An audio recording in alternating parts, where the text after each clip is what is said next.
Welcome in to DNVR Bets Daily. We got him, you guys. I'm supposed to talk about baseball today because, the Rockies are playing against the Astros. It's fine. He's a bona fide baseball expert anyways, and he's from the Houston area. So we can I guess he can troll us about being Rockies fans. We can troll him about being from Houston.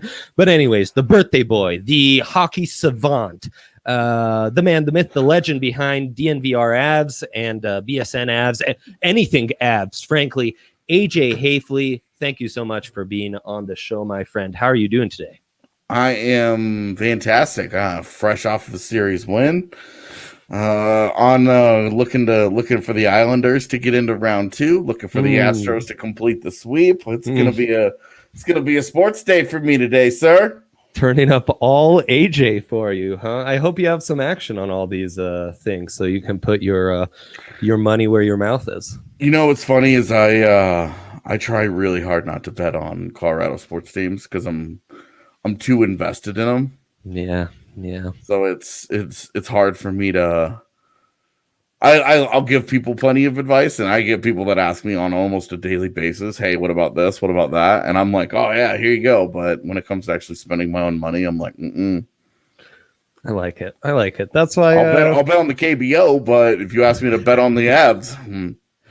You know what? I've been loving.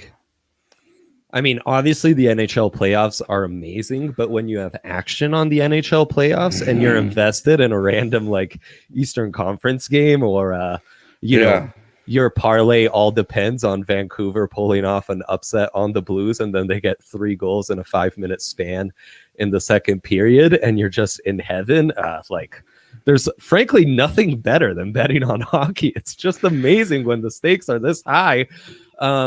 And that's where I'd start, I guess, is with this Vancouver series, which we should be paying close attention to because I'll remind our listeners that the Avs' next opponent will really be dependent on who wins these 2 remaining series in the Western Conference. So if the lower seeds both go through, the Avs will have the Vancouver Canucks, the 5 seed, which I think aesthetically would be so pleasing. Like just from a impartial standpoint, the Canucks would just be so much fun. It'd be fun to just slam the overs in those games. And I guess it's fun also because from an Avs perspective, yeah, it'd be exciting. And yeah, it's a great matchup and high scoring and just a track meet. But the Avs have an advantage and just about everything and aren't as one note as the Canucks are. I mean, we'd finally get to settle Quinn Hughes versus Cale Makar head to head. We've talked about it all year, rookie of the year, which one's doing this. And Quinn Hughes had he had the 6-game scoring streak, which tied the defenseman scoring record for a rookie. And then that broke. And guess who has a 5-game scoring streak now? Well. So Cale Makar pushing. It'd be cool. I mean, and it would. How cool would that be if they ended up playing Vancouver in round 2 and Cale Makar sets that record against the Canucks? That'd be amazing, especially with these like solo goal. I mean, pieces of absolute mastery that Cale has been unleashing this season. Yeah, the artistry that at which he produces his brilliance is certainly something to be appreciated. Insane. And I must say, I mean, Quinn Hughes, he had his impact yesterday. And now, so let's start there. Do you see the Canucks pulling this upset off, or are the Blues down 3-2 still very much alive and well? And do you maybe give them the slight edge to win 2 of these? Man, I tell you, they are the hardest team to figure out. From a betting perspective, they are the one team that I would stay so far away from. The Blues, huh? Yeah, the Blues, because they showed up in the round robin. They were okay. Like they were just mediocre. Like they weren't terrible. Right. But they weren't very good. And then they get into their first round series against Vancouver and they looked awful. Oh, I know. Yeah. Those first 2 games were insane. I mean, just like ran out of the gym. Yeah. We're all sitting around like, is Vancouver good? Right. And then the real Blues showed up. Yeah. And you're like, oh, here are the champs. Mm-hmm. Pushing back, getting proud, getting feisty, feeling good about themselves. And that was great. That was great, man. It was awesome to see. They aren't to be trusted. Because we saw last night's game was a great example. The real Blues came out and then they packed it in. Yeah. And if there's one thing about the Canucks that you have to appreciate, it's that quick strike offense. Mm-hmm. And that's not something that happens a lot against St. Louis, but the backbone of the Blues' Stanley Cup run was Jordan Binnington. He hadn't played very well. Jake Allen gets rolled in there. Jake Allen was okay. Jake Allen is great in that he is so reliable for a game or two, and then eventually you just know there will be a game where he gives up some short side nonsense. He gets in his head, and you know he about to get rolled. Mm-hmm. Yeah. So that's where it is. Like if you can't rely on the Blues goaltending, you just can't rely on the Blues flat out.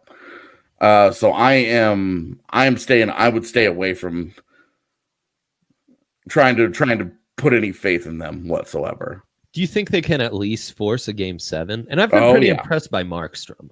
Yeah, that feels like that's a guaranteed to go to 7.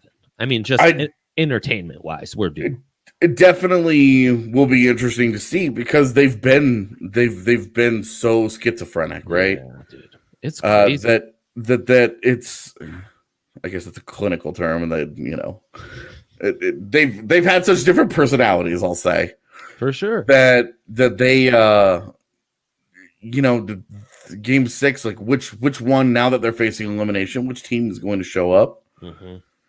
I thought for sure yesterday we were going to see a proud Arizona team with a bunch of veterans who were going to be like, look, we're not going out after a 7-1 beating like that. We're not going out like this. And then they went out and they laid the exact same egg. They made twins. Yeah. And once the Avs were up 3-0, those guys knew they had no way of reaching. I tweeted out after it was 1-0 and they went back on the power play, the Avs could effectively end this with a goal here. They scored it and they were like the Coyotes you just see that they just sank. Yeah. And it was like, okay, well. Yeah. Yeah, and I mean that's been the crazy thing about the Blues. Like, just from a betting perspective, like I had a bunch on that first game 1 upset, and it was tied going into the third period, and I like the way Vancouver had looked, but I did start to worry. Like a guy like Quinn Hughes was starting to get beat down. That it felt like, okay, they're starting to get to them physically, and the Canucks are going to start to wear down, and they're not going to be able to pull off this third period. So I hedged a bit on the Blues, but I mean, it was all Canucks in that third period. And that's kind of been the theme, is the Blues try to impose their will, try to push back, try to really say, hey, little brother, stay down. You don't have the physicality to handle playoff hockey.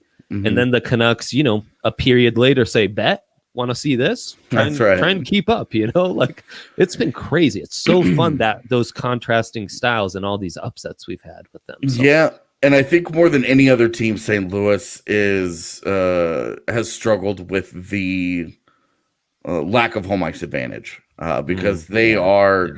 We saw their games. Just look at how they played the Avs this year, where the Avs rolled into St. Louis twice and they weren't really competitive games. St. Louis controlled those and dominated both of those games. Both games in Denver, the Avs ran Jordan Binnington and smoked them, blew them out of the building. Right. And that's sort of how it is with the Blues, where they are incredibly good in their own building. And when you're in a best of 7 series in a regular postseason, you get 4. They're as the top seed in the West. Yep. As they would have been, right. They would have had 4 games guaranteed at home. They never would have had to win a road game to get to the Cup Finals. Yep. And they were so hard to beat. They were an outstanding home team. And now in a neutral site, we've seen that there's a vulnerability there, that they are not the same team away from the friendly confines of their home everything, because it's not just the fans, it's not just the arena, it's you're not in a hotel, you're not on top of your teammates, you're with your family, you're in your maximum comfortable environment. And they have really shown to be one of the teams that's I think that has suffered the most from this bubble setup. And that's why even if they get past Vancouver and they have Colorado or Vegas in the next round, it's gonna be hard to feel confident betting on them. Totally. And I mean, this has kind of been a theme with these bubble sports for us across the board in all leagues, is defending champs. What motivates them? What motivates them to really fight for that quest for the asterisk and not say, hey, we won this legitimately last year. Who cares who wins it this year?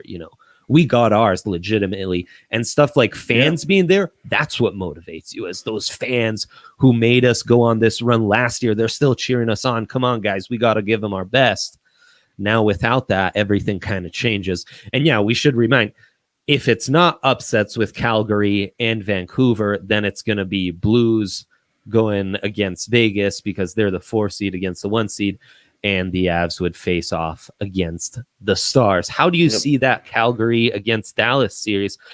Maybe more surprising than the Vancouver Blues series. I didn't see the Flames doing this at all. I mean, forget this round. I didn't see the Flames getting out of the past round. I picked Calgary in this series because I don't buy into Dallas's nonsense one damn bit. And then Matthew Tkachuk gets hurt, and it's like, My biggest series predictions that I've gotten wrong so far have all been due to big injury, or I would say all have been swayed by big injury. Mm-hmm. So it's been very annoying for me to watch this. And as the only person on earth who is a big Matt Tkachuk fan, I'm disappointed that it's gone this way, because I mean, he's a perfect playoff player. And when they're not going up against the Avs, I love watching him play.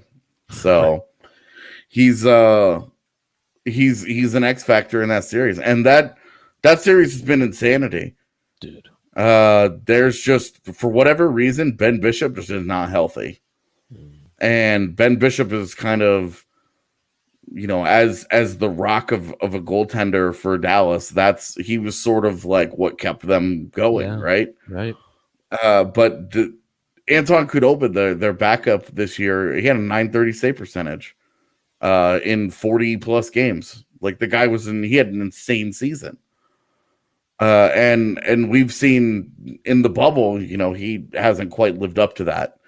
And so you got two teams here, and Cam Talbot playing for Calgary. Right. You got two teams here just kind of got meh goaltenders and are just trading punches randomly. Like, these games have been decided late.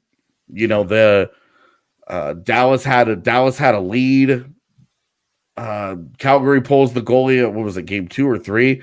Calgary pulled their goalie, scores, ties it up. Final minute, and bananas, right? Everything's going crazy. Mm-hmm. Dallas scores in regulation with like 12 seconds left, wins the game, and you're just like, dude. Oh man. And then you look at last game, Dallas was trailing Calgary in 2-2 series. Dallas trails Calgary. Dallas ties it up, wins it in overtime, takes 3-2 series lead. Yeah.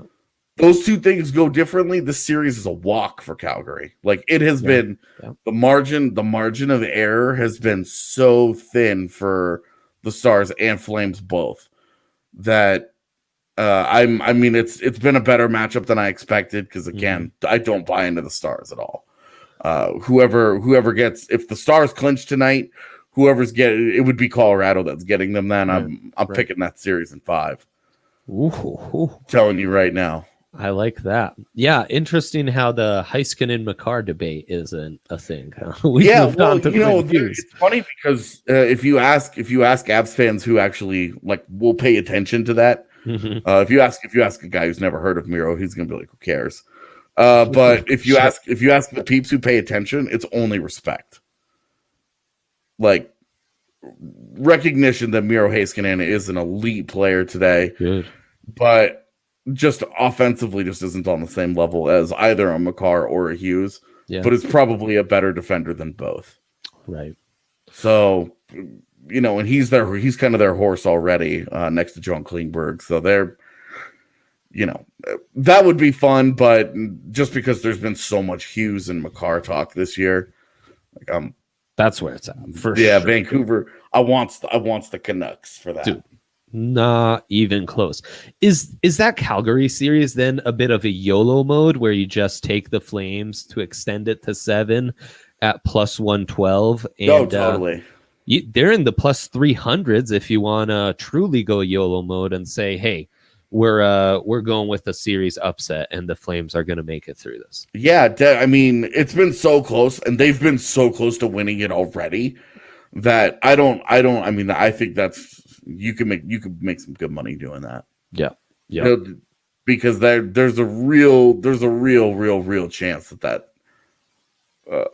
Calgary can pull that one out. Okay, sweet. I like that. I needed an upset on my NHL slate. So there I get it.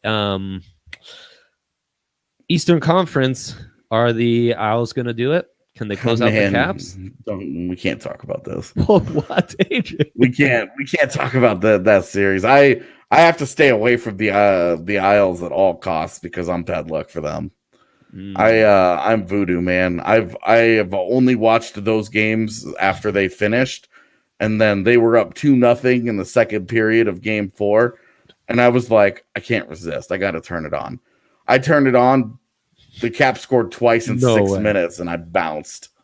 And they lost 3-2. So, wow. I feel cursed. All it is just confirmation bias. Of course, I don't actually have an impact. Sure. And jinxes aren't real. I just feel terrible. So says you, but yes.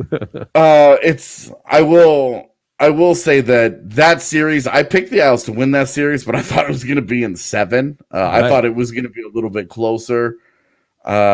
The Isles are just playing like they are playing the absolute best version of their game right now, where they're able to get to that 3 goals, that 2 or 3 goals consistently. And during the season, that was a problem. They could get 1 most nights, but it was getting that second one was such a grind at times. Yeah. That's really it. They play with such sound defensive structure, and they're so reliable in their own end that if they ever get to 3, they're gonna win. But if they can't get to that 3rd goal, they are very susceptible to blowing the series. Blowing the series? You think it can be done? I do. Washington has that kind of firepower. Yeah. They've had some injuries in the series that have that have kind of tempered some of the Caps' explosive offense, but I think that this is one that if you were really trying to if you were trying to buy a boat, that's where you would throw them big money down on is for the Caps to come back in this series because they're susceptible, man. I'm going to say that, and the Isles will go out and win 4-0 today. But the Isles are sneaky susceptible to just a run of games in which they are not. They just can't produce offensively. Their offense is so shaky that if you were really looking to cash in, you could make a big bet against that offense. Yeah, plus 600 for the Caps to win the series. Obviously, you're taking a gamble. They're slight favorites today. And I guess from what you're saying, if you like the Caps to close it out, you take the under. If you like if you like the Isles to close it out, my bad. You like the under. If you like the Caps to extend the series, you like the over. Yeah, definitely. Yeah. And the other factor is in clutch moments in his career, Semyon Varlamov's been shaky. And I love Varley, but that's kind of the story around him. We saw the one playoff series he had in an Avs uniform was he had that game 7 against Minnesota. The Avs gave him 4 separate 1-goal leads, and he couldn't hold them. He had a 2-goal lead in game 4 against the Caps the other day. Couldn't hold that. So, and that's it's cold-blooded to just point that and put all of that on Varley on his own, but that's kind of been the story around him in his career. And you saw even in the play-in series, they got up and then they had to lose to Florida before they could close that thing out. So, and Florida sucks. So if the Caps have that championship DNA, if that thing kicks in, man, that's if the Caps win today, I would it's trouble. Yeah, exactly. Yeah, that's why you'd want to jump on the plus 600, because if the Caps do win today, and again, they're slight favorites to do so. It'll go down to 400, and then game 7, you're not taking your Avs are underdogs. Right. Yeah, exactly. Well, and the final series, Flyers close out Montreal, right? Yeah. That's happening today. Or Friday, rather. I'm assuming so. Anything can happen. That series Sure. aggressively mediocre, where the Flyers have just not looked very good. The goaltending has been good to great to exceptional, depending on the day. It's been really low scoring and hard to watch because neither team is really pressing very hard. And that series is I'm not betting on Montreal. Yeah. I'm all for sprinkling some long shots. That's where I'd stay away. Yeah, I will say though that my life as a big college basketball fan has me always wanting to bet on the 12 seed to at least get to the second round. Well, technically this is the second round, right? So we're there. I mean, like the real second, like the real win to advance twice. So you're playing by old school March Madness. Yeah, that's right. When the tourney was 16 teams. Yeah. I was so mad when I didn't take either one of the 12s over 5s because I knew better, but my hockey brain just overruled my college basketball brain. That's what I do. It almost hurts me when I fill out a bracket because I only take 12 seeds. Like a 5 seed will never go past round 1 for me, but there's always that 1-5 seed that screws me and makes it to the Sweet 16, and then that side of the bracket's blown already because had VCU go into the Elite 8. Turns out that didn't happen, so now that bracket's shot. Yeah. That sucks. Okay. Well, before AJ is going to tell us all about how the Astros will be sweeping the Rockies in this, all these AL West series have been really, really, really odd. Shout out to our sponsor and our good friends at DraftKings Sportsbook. You can download the DraftKings Sportsbook app now and use code DNVR when you sign up. For a limited time, all new users get a sign-up bonus up to $1,000. That's right. DraftKings Sportsbook has a sign-up bonus up to $1,000. Don't forget, enter code DNVR and get your sign-up bonus up to $1,000 only at DraftKings Sportsbook. Must be 21 or older, Colorado only. Bonus comprised of a first deposit bonus and a first bet match, each up to $500.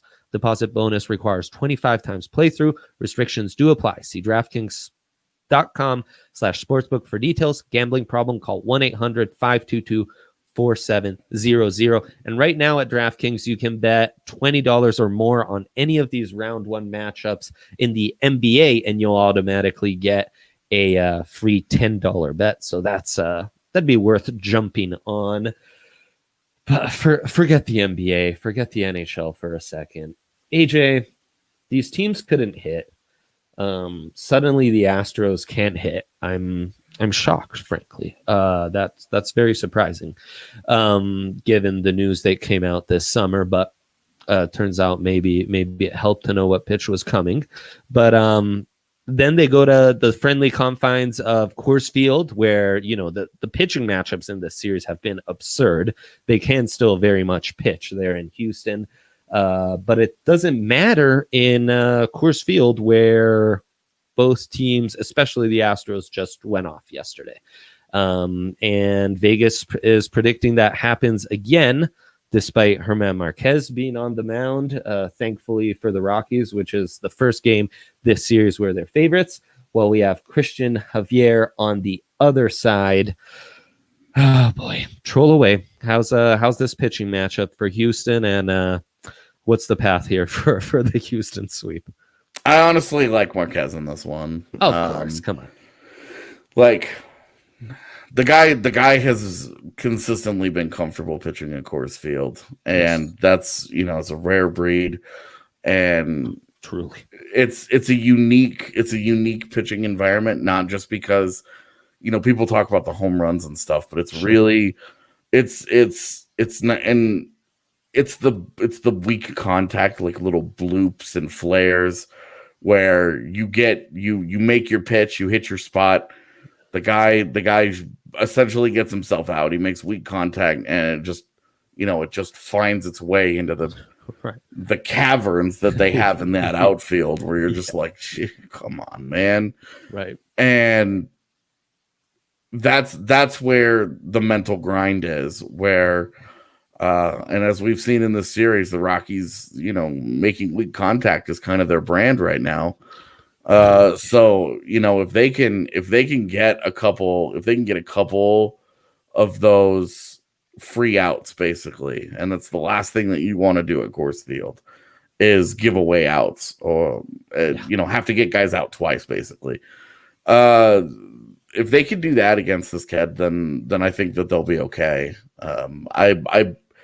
For me, I trust in Germán. I think he's a true ace at this point in his career. I think he's that stopper where you're losing, you're feeling bad about yourself, you're on a extended skid at this point. And then he comes in and you're like, okay, we're giving the ball to our stud. He's going to go out there and get it done for us. Not that pitching. Yeah, obviously yesterday sucked, but like pitching has not been a problem in the series as a whole. Yeah. I just think that Germán can go out there and it's like, okay, lock it down. Yeah, I'm with you. And I think this is a good enough pitching matchup to where the under of 11.5 will hit. But if you want to go on the safer side, first 5 innings, you can bet the under 6.5, where that seems quite safe. And I think Germán will miss plenty of bats, so I like the over 5.5 Ks in that. We do have a righty on the mound. 5.5 Ks is there for Marquez? Okay. Yeah. That seems pretty safe to you. Yeah, just cash that. Yeah, I mean, truly. You can get that at plus money, too. Plus 105, which isn't bad. Not bad. Just start picking out what you want to buy right now. Oh boy, we're all about positive visualization. So I do encourage that, but don't get too cocky. We've been humbled plenty here, and I think Charlie Blackmon, who's been on another hitting streak, he's still over 500. I think he gets himself a multi-hit day today. You can bet on him over 1.5 hits at plus 150. So that seems like a. Can you bet on him hitting a home run? Of course. You're doing it, huh? You're going for it? I'm feeling a Charlie home run today. That's pretty nice. Let me see what kind of money we can get that on. And I should warn you all, that's a 110 game. So place your wagers sooner rather than later. Yeah, plus 350 to hit a homer. So not bad. That's like a McCarr goal level odds. I got that right. Dude, you sure did. And I got that right again 2 days ago. So I mean, that's been a beaut. That's been a beaut. I mean, that's why I'm wearing shades, is all ads related, because the rest of the way I kind of split Rockies unders, I kind of split Nuggets props, but the Avs I've been betting the puck line and the over all series, and that's kind of worked out. The Nuggets ones should just be those are just the most frustrating. That's the most frustrating team I've ever watched.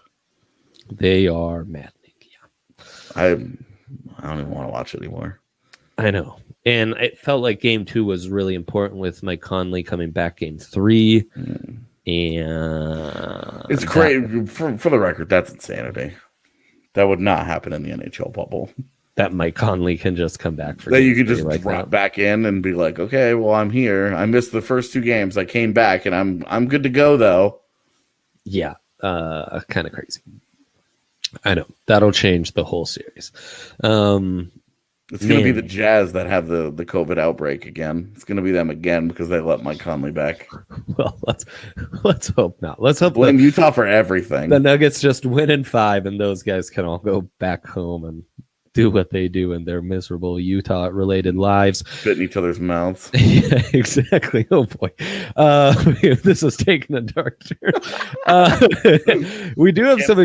I'm sorry. This is, I mean, same. Like I've never liked the Jazz. This is the exciting day in the NBA where we have the 2 4-5 series, which are actually close. The Magic, we'll see if they can upset the Bucks again, and the Blazers Lakers, of course, has been just outstanding because it's so fun to root against the Lakers. Blazers at plus 225.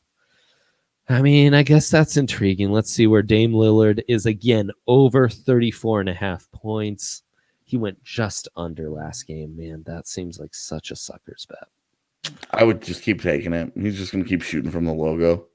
Yeah, I mean, yeah, he is going to keep shooting from the logo, and I already sprinkled the Trailblazers to win that series, so why not go with that? Any matchups you love in the MLB or KBO or NBA or any other betting advice you want to give out? Oh, I wanted to talk to you.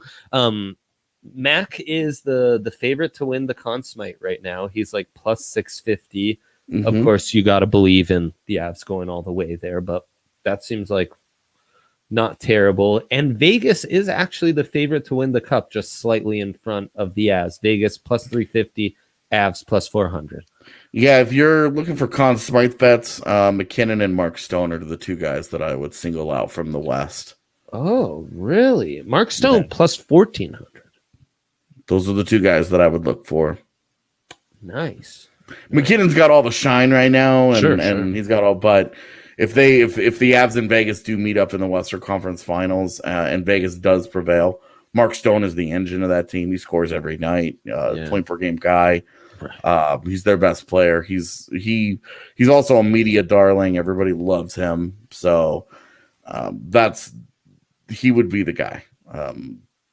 It's always tempting to go with the goaltender, but Mark Stone is kind of like the man in Vegas. So, especially sitting at plus 1,400, if you wanted to make a couple of Conn Smythe bets right now, that's where I would go. That's nice. That feels like a nice little free bet way to use that. Yeah, and that Vegas matchup will be an interesting one. We'll have you on here if that's if that comes to fruition. That's going to be a tough one. Yeah. But hey, never easy to win the Stanley Cup. So whatever the matchup, got to face that head on. Okay, cool. I'm glad I remembered that before letting you go. I luckily, like most of our listeners, got in on the Avs when I could get them to win the Cup at much better odds than plus 400. So we will keep this run going. What's the timetable? So if these series end in 6, we might have an Avs game on Sunday. If not, we're looking at next week. It really kind of depends on how the league wants to do it, but just looking at the schedule, most of the series, all of the series are potentially ending tomorrow. Right. Either today or tomorrow. They could all be, the entire round could be cleaned out by tomorrow night. So if that were to happen, then I would say, it finishes up on Friday. All the matchups are set. Everybody's ready to go. Sunday would be a realistic start for round 2. Okay. Gotcha. It seems like the earliest it would be Sunday. Right. Yeah. Me personally, I'm hoping for a couple game 7s that they get, they get those extra couple of days. Some extra days of rest. And you get an extra few days of rest. They earned it for you. So let's hope that happens. So, yeah. All right, AJ. We'll be watching we'll be watching some Stanley Cup playoffs as we've been doing throughout. It's been a joy. So thank you for coming on and doing all that. And we'll be talking soon, brother. So it's my pleasure. Yeah. All right. Best of luck to you all with your bets, and we'll be back tomorrow as always with our K back from training camp and all that. So best of luck, guys.